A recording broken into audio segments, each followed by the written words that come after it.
Both athletes will start on top of the plate, and on 3, 2, 1, go. Athlete 1 will go to the wall to complete 6 repetitions of their level of push-up. When complete, they will go back to the plate and tag athlete 2, who will make their way to the rig to complete 9 repetitions of their level of sit-up or toes to bar. Once athlete 2 has completed their repetitions, they will make their way back to the plate, tag their mate, and they will start on the 12 synchro burpees to plate. Then athlete 2 will make their way to the wall to do 6 reps of their level of push-up. Come back to the plate to tag athlete 1, who will make their way to the rig to complete 9 reps of their level of sit-up or toes to bar. The athletes will come together again to complete the 12 synchro burpees to plate, and this pattern will continue until the end of the AMRAP. When time is called, the total number of reps will be recorded and the athletes will have a 90-second transition to part B. At the completion of the 90-second transition, athlete 1 or 2 will begin their 4-minute window to get a 1 rep max of their level of lift. This will either be a deadlift, a clean, or a snatch.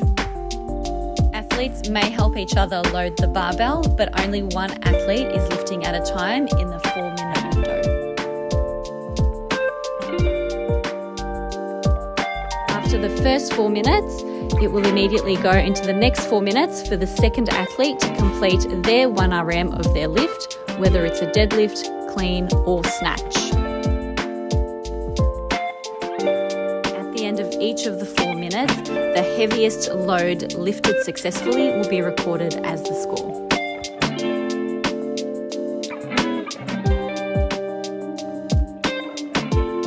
For the hand release push-up, athletes will start with their chest on the floor and their hands must be touching the wall.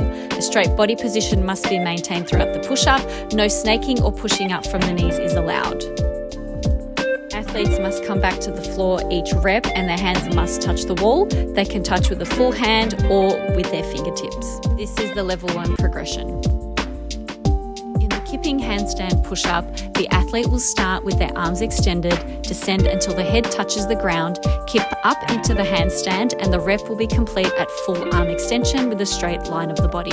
This is level 2 progression. The strict handstand push-up, the athlete must start with their arms extended, descend until the head touches the ground. There will be no kipping and the rep will be complete at full arm extension with open shoulders. This appears in level 3. For the sit-up, the athlete's feet must be touching the rig. They will come back and touch their hands behind their head to the ground, come back up and touch the rig. If the hands do not touch the rig, the rep will not be counted. This is a level 1 progression.